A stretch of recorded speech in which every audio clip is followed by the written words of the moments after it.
नमस्कार साथियों, स्वागत है आप सभी का। तो आज की क्लास में हिंदी व्याकरण के ऐसे प्रश्नों के बारे में पढ़ेंगे जो परीक्षाओं में पूछे जा रहे हैं। तो काफी महत्वपूर्ण होने वाली है क्लास, तो आप सभी वीडियो को एंड तक जरूर देखिएगा। और जो भी विद्यार्थी पहली बार क्लास ले रहे हैं, चैनल को सब्सक्राइब जरूर कर लें, क्योंकि डेली ही ऐसे प्रश्न कराए जा रहे हैं। तो आप अपनी तैयारी के लिए चैनल से जुड़ सकते हैं। तो चलिए क्लास को शुरू करते हैं और देखते हैं पहला प्रश्न। तो देखिए, पहला प्रश्न है, धरेश का सही संधि विच्छेद क्या है? ऑप्शन दिए गए हैं, तो राइट आंसर क्या होगा? धरेश का संधि विच्छेद किया जाए तो क्या होगा? तो देखिए, राइट आंसर यहाँ पर हो जाएगा ऑप्शन सी, धरा धन ईस। यानी धरेश का सही संधि विच्छेद होगा धरा धन ईस। और यह किस संधि का उदाहरण है? तो याद रखिएगा, यह गुण संधि का उदाहरण है। ठीक है, धरेश का अगर संधि विच्छेद होगा तो धरा धन ईस होगा, और संधि अगर आपसे पूछा जाए तो गुण संधि का यह उदाहरण है। अगला प्रश्न है, सप्तऋषि का सही संधि विच्छेद क्या है? ऑप्शंस दिए गए हैं, तो राइट आंसर क्या होगा? सप्तऋषि। और ये परीक्षा में पूछा जाता है, इंपॉर्टेंट प्रश्न है, संधि विच्छेद से प्रश्न आता है तो ये पूछा जाता है कि सप्तऋषि का संधि विच्छेद क्या होगा। तो राइट आंसर आपको याद रखना है, ऑप्शन यहाँ पर सही हो जाएगा, ऑप्शन सी, सप्तधन ऋषि। सप्तऋषि का संधि विच्छेद होगा सप्तधन ऋषि, याद रखिएगा। और ये परीक्षा में पूछा गया था। और अगर इसमें भी आपसे पूछा जाए कि सप्तऋषि किस संधि का उदाहरण है, तो याद रखिएगा, यह भी गुण संधि का उदाहरण है। ठीक है, याद रखिएगा किस संधि का उदाहरण है? गुण संधि का, सप्तऋषि। अगला प्रश्न है, निम्न में रूढ़ शब्द कौन सा है? ऑप्शन ए वाचनालय, बी समतल, सी विद्यालय, या ऑप्शन डी पशु। तो राइट आंसर क्या होगा? रूढ़ शब्द आपसे पूछा गया है। तो देखिए, रूढ़ शब्द क्या होता है कि जिनका संधि विच्छेद ना हो सके, ऐसा शब्द जिसका संधि विच्छेद ना हो सके, जिससे खंडों में विभक्त ना किया जा सके, रूढ़ शब्द कहलाता है। तो राइट आंसर यहाँ पर हो जाएगा पशु। पशु यहाँ पर राइट आंसर होगा, क्योंकि वाचनालय विभक्त किया जा सकता है खंडों में, संधि विच्छेद किया जा सकता है, समतल और विद्यालय, इन तीनों ही शब्दों का संधि विच्छेद भी किया जा सकता है, खंडों में विभक्त भी किया जा सकता है। तो यहाँ पर राइट आंसर हो जाएगा ऑप्शन डी, पशु। पशु रूढ़ शब्द हो जाएगा। अगला प्रश्न है, विभावरी किस प्रकार का शब्द है? ऑप्शन ए तत्सम, बी तद्भव, सी देशज, या ऑप्शन डी संकर। तो राइट आंसर क्या होगा? ऑप्शन पहला ही सही हो जाएगा, तत्सम। विभावरी कैसा शब्द है? विभावरी एक तत्सम शब्द है। अगला प्रश्न है, दर्प का पर्यायवाची शब्द क्या है? ऑप्शन ए तिरस्कार, बी अहंकार, सी गर्व, या ऑप्शन डी स्वाभिमान। तो राइट आंसर क्या होगा? दर्प का पर्यायवाची शब्द आपसे पूछा गया है, तो राइट आंसर हो जाएगा ऑप्शन बी, अहंकार। याद रखिएगा, दर्प का पर्याय शब्द होता है अहंकार या घमंड। अगला प्रश्न है, विभावरी का पर्यायवाची शब्द क्या है? ऑप्शन ए चंद्रिका, बी तपसा, सी क्षुद्रता, या ऑप्शन डी तरणी। तो राइट आंसर क्या हो जाएगा? विभावरी मैंने अभी कराया था, विभावरी एक तत्सम शब्द है और इसका पर्याय शब्द हो जाएगा ऑप्शन सी, क्षुद्रता। क्षुद्रता यहाँ पर राइट आंसर हो जाएगा। याद रखिएगा, विभावरी के बारे में याद कर लीजिए कि पहला विभावरी एक तत्सम शब्द है, दूसरा स्त्रीलिंग शब्द है, तीसरा इसका पर्यायवाची क्षुद्रता होगा। अगला प्रश्न है, सन्यासी का विलोम शब्द क्या है? ऑप्शन ए राजा, बी भोगी, सी गृहस्थ, या ऑप्शन डी इनमें से कोई नहीं। देखिए, सन्यासी का विलोम शब्द होगा ऑप्शन सी, गृहस्थ। याद रखिए, सरल प्रश्न है। अगला प्रश्न देखते हैं, अल्पसंख्यक का विलोम शब्द क्या है? ऑप्शन ए अतिसंख्यक, बी बहुसंख्यक, सी महासंख्यक, या ऑप्शन डी बाहुल्य। तो राइट आंसर क्या होगा? अल्पसंख्यक का विलोम शब्द क्या होगा? ऑप्शन बी राइट आंसर हो जाएगा, बहुसंख्यक। सरल प्रश्न था, अल्पसंख्यक का विलोम होता है बहुसंख्यक। अगला प्रश्न है, वर्णमाला किससे कहते हैं? ऑप्शन ए शब्द के समूहों को, बी वर्णों के संकलन को, सी शब्द गणना को, या ऑप्शन डी वर्णों के व्यवस्थित समूहों को। तो याद रखिएगा, वर्णमाला किसे कहा जाता है? वर्णमाला कहा जाता है वर्णों के व्यवस्थित समूहों को। याद रखिए, ऑप्शन डी राइट आंसर हो जाएगा। अगला प्रश्न है, स्थान के आधार पर बताइए कि मूर्धन्य व्यंजन कौन से हैं? ऑप्शंस दिए गए हैं, तो राइट आंसर क्या होगा? तो देखिए, ऑप्शन सी यहाँ पर राइट आंसर हो जाएगा, ड कॉमा ढ। यह वर्ण मूर्धन्य वर्ण कहलाते हैं। अब देखिए, ग कॉमा घ कैसे वर्ण है? याद रखिएगा, ग कॉमा ग यहाँ पर आपसे पूछा जाए तो आपको याद रखना है, यह कंठ वर्ण है, कंठ से उच्चारित होने वाले वर्ण है। ज कॉमा ज तालु से उच्चारित होने वाले वर्ण है, यानी तालव्य वर्ण है। याद रखिए। अब इसके बाद प कॉमा फ कैसे वर्ण है? यह ओष्ठ वर्ण है। ठीक है, क्लियर है आपको? और ड कॉमा ड आपने पढ़ लिया कि यह मूर्धन्य व्यंजन कहलाते हैं। अगला प्रश्न है, निम्न में से कौन सा घोष वर्ण है? ऑप्शंस दिए गए हैं। तो देखिए, घोष वर्ण की क्या पहचान है कि प्रत्येक वर्ग का, याद रखिएगा, प्रत्येक वर्ग का तीसरा, चौथा और पांचवा वर्ण, याद रखिए, तीसरा, चौथा और पांचवा वर्ण घोष वर्ण कहलाता है। तो यहाँ पर पांचवा, चौथा या तीसरा वर्ण कौन सा है? म। म कौन सा वर्ण है? पांचवा। तो ऑप्शन सी राइट आंसर हो जाएगा। क यहाँ पर दूसरा है, इसलिए नहीं होगा। च पहला है, नहीं होगा।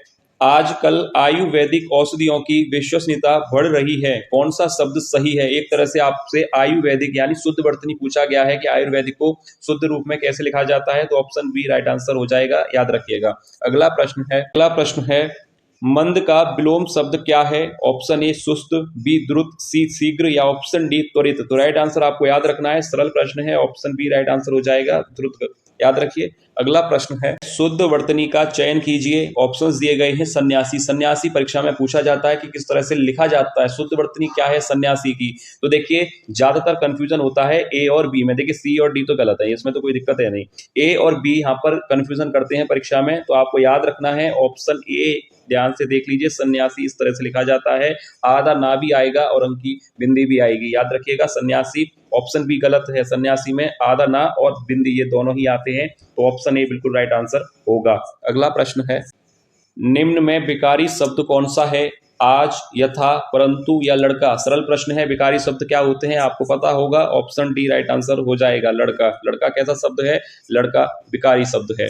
और संज्ञा क्या है? संज्ञा जातिवाचक है। अगला प्रश्न है, सभा में 20 लोग थे, इनमें से विशेषण का कौन सा भेद है? ऑप्शन ए समुदायवाचक, बी परिमाणवाचक, सी निश्चित संख्यावाचक या ऑप्शन डी अनिश्चित संख्यावाचक। तो राइट आंसर क्या होगा? देखिए ये परीक्षा में पूछा गया था प्रश्न, सभा में 20 लोग थे, तो राइट आंसर हो जाएगा ऑप्शन डी अनिश्चित संख्यावाचक। अब देखिए यहाँ पर अनिश्चित संख्यावाचक क्यों है? क्योंकि सभा में 20 लोग थे। अगर यहाँ पर बोला जाता कि सभा में 20 लोग थे, तो 20 यानी एक संख्या निश्चित है कि सभा में 20 लोग थे, तो निश्चित संख्यावाचक होता। अब यहाँ पर कहा गया है कि 20 लोग थे, यानी 20 नहीं है, लगभग 20, मतलब लगभग 20 का मतलब है 18, 19 कुछ भी हो सकता है, यानी संख्या निश्चित नहीं है। तो राइट आंसर हो जाएगा ऑप्शन डी अनिश्चित संख्यावाचक।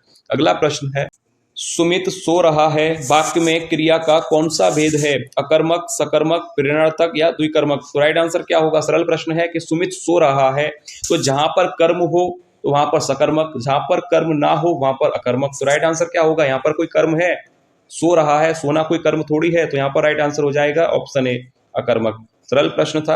अगला प्रश्न है, वाच्य कितने प्रकार के होते हैं? ऑप्शन ए 3, 4, 5 या 8। तो राइट आंसर क्या होगा? ऑप्शन पहला ही सही हो जाएगा। वाच्य कितने प्रकार के होते हैं? वाच्य होते हैं 3 प्रकार के। कौन कौन से? कर्तावाच्य, कर्मवाच्य और भाववाच्य। याद रखिएगा। अगला प्रश्न है, तेली का बैल होना मुहावरे का क्या अर्थ है? ऑप्शंस दिए गए हैं कि बुरी तरह काम में लगे रहना, या काम करने से बहाना करना, या मन लगाकर काम नहीं करना, या निर्धन होना। तो राइट आंसर क्या होगा? तेली का बैल होना मुहावरे का अर्थ आपको याद रखना है कि बुरी तरह से काम में लगे रहना, यानी काफी अत्यधिक कठिन परिश्रम करना भी इसका राइट आंसर होता है। ऑप्शन में वही दिया जाता है, तो याद रखिएगा तेली का बैल होना मुहावरे का अर्थ होता है कि बुरी तरह से काम में लगे रहना या अत्यधिक कठिन परिश्रम करना, दोनों ही राइट आंसर होंगे। अगला प्रश्न है, कच्चे घड़े पानी भरना मुहावरे का क्या अर्थ है? ऑप्शन ए कमजोर से मदद की अपेक्षा करना, या ठीक ढंग से काम ना करना, या कठिन काम करना, या मूर्खतापूर्ण कार्य करना। तो देखिए कच्चे घड़े पानी भरना मुहावरे का अर्थ होता है, ऑप्शन डी राइट आंसर हो जाएगा, मूर्खतापूर्ण कार्य करना। याद रखिएगा, मूर्खतापूर्ण कार्य करना, ऑप्शन डी राइट आंसर होगा। अगला प्रश्न है, अधजल गगरी डैश जाए। ऑप्शन ए फैलत, बी लुढ़कत, सी उछलत, या ऑप्शन डी छलकत। तो राइट आंसर क्या होगा? अधजल गगरी छलकत जाए, यानी ऑप्शन डी राइट आंसर हो जाएगा। याद रखिएगा, सरल प्रश्न था। अगला प्रश्न देखते हैं, 1 और 1 11 होते हैं का क्या अर्थ है? ऑप्शन ए कि संसार में सब संभव है, या भीड़ में बल है, सी गणित में विद्या निपुणता प्राप्त करना, या ऑप्शन डी संगठन में शक्ति होना। तो याद रखिएगा, 1 और 1 11 होना मुहावरे का अर्थ होता है संगठन में शक्ति होना, एकता में बल होना। ऑप्शन डी राइट आंसर हो जाएगा। अगला प्रश्न है, संचारी भावों की संख्या कितनी है? ऑप्शन ए 9, 33, 16 या 99। तो राइट आंसर होगा, सरल प्रश्न है, ऑप्शन बी 33। संचारी भाव कितने होते हैं? इनकी संख्या होती है 33। अगला प्रश्न है, भरत मुनि के रस सूत्र में निम्नलिखित में से किसका उल्लेख नहीं है? ऑप्शन ए स्थायी भाव, बी शांत रस, सी अनुभाव, या ऑप्शन डी व्यभिचारी भाव। तो देखिए भरत मुनि के रस सूत्र में निम्नलिखित में से शांत रस का उल्लेख नहीं है, ऑप्शन बी राइट आंसर होगा। अगला प्रश्न है, भरत मुनि के अनुसार रसों की संख्या कितनी है? ऑप्शन ए 8, बी 9, सी 10, या ऑप्शन डी 11। तो राइट आंसर क्या होगा? भरत मुनि ने कितने रस माने थे? तो ऑप्शन डी यहाँ पर, ऑप्शन ए यहाँ पर सही हो जाएगा, 8। भरत मुनि के अनुसार रसों की संख्या है 8, इन्होंने 8 रस माने हैं। अगला प्रश्न है, निम्नलिखित में से कौन सा शब्दालंकार नहीं है? ऑप्शन ए श्लेष, बी बीड़ा, सी उपमा या ऑप्शन डी वक्रोक्ति। तो राइट आंसर क्या होगा? शब्दालंकार नहीं है पूछा है आपसे, तो राइट आंसर हो जाएगा ऑप्शन सी उपमा। उपमा शब्दालंकार नहीं है, यह अर्थालंकार का भेद है, याद रखिए। अगला प्रश्न है, तो देखिए सर्वश्रेष्ठ भक्त कवि के रूप में किसका नाम लिया जाता है? ऑप्शन बी सूरदास जी का, ऑप्शन बी राइट आंसर होगा। अगला प्रश्न है, भूषण किस रस के कवि थे? ऑप्शन ए रौद्र, बी करुण, सी वीर या ऑप्शन डी श्रृंगार रस। राइट आंसर क्या होगा? भूषण किस रस के कवि थे? तो ऑप्शन यहाँ पर सी राइट आंसर हो जाएगा, वीर रस के कवि थे। अगला प्रश्न है, निराला को कैसा कवि माना जाता है? ऑप्शन ए अवसरवादी, क्रांतिकारी, पलायनवादी या भाग्यवादी। तो देखिए सूर्यकांत त्रिपाठी निराला को क्रांतिकारी कवि भी कहा जाता है, याद रखिए ऑप्शन बी राइट आंसर हो जाएगा। अगला प्रश्न है, बिहारी किस राजा के दरबारी कवि थे? Option A Maharana Pratap, B Shivaji, C Jaisingh या ऑप्शन डी तेज सिंह। तो देखिए बिहारी किस राजा के दरबारी कवि थे? तो राइट आंसर याद रखना है ऑप्शन सी जयसिंह, याद रखिएगा महाराजा जयसिंह के दरबारी कवि थे। अगला प्रश्न है, पूस की रात कहानी के रचनाकार कौन है? Option A Premchand, B Shiv Pujan Sahay, सी निराला या ऑप्शन डी जयशंकर प्रसाद। तो देखिए पूस की रात कहानी को किसने लिखा है? ऑप्शन पहला यहाँ पर राइट होगा, मुंशी प्रेमचंद जी की रचना है। पूस की रात, गबन, गोदान, कर्मभूमि, रंगभूमि, निर्मला, काफी रचनाएं हैं, याद रखिएगा इन सभी के लेखक मुंशी प्रेमचंद हैं। अगला प्रश्न है, ईदगाह कहानी के रचनाकार कौन है? तो इसका भी राइट आंसर ऑप्शन ए ही होगा, मुंशी प्रेमचंद ने ही इस कहानी को लिखा है, याद रखिएगा। अगला प्रश्न है, साखी के रचयिता कौन है? Option A Raskhan, B Surdas, C Kabirdas या ऑप्शन डी रहीमदास। तो राइट आंसर क्या होगा? साखी के रचयिता कौन है? यह एक टेस्ट प्रश्न है, वीडियो का लास्ट प्रश्न है जो कि टेस्ट के रूप में आपको दिया जा रहा है। आपको बताना है कि साखी के लेखक कौन है। जो भी राइट आंसर हो कमेंट करके बताइएगा। और जो भी विद्यार्थी पहली बार क्लास ले रहे थे चैनल को सब्सक्राइब जरूर कर लें, क्योंकि ऐसे ही प्रश्न चैनल पर डेली कराए जा रहे हैं, तो आप अपनी तैयारी के लिए चैनल से जुड़ सकते हैं। तो चलिए मिलेंगे नेक्स्ट क्लास में और महत्वपूर्ण प्रश्नों के साथ, तब तक के लिए धन्यवाद।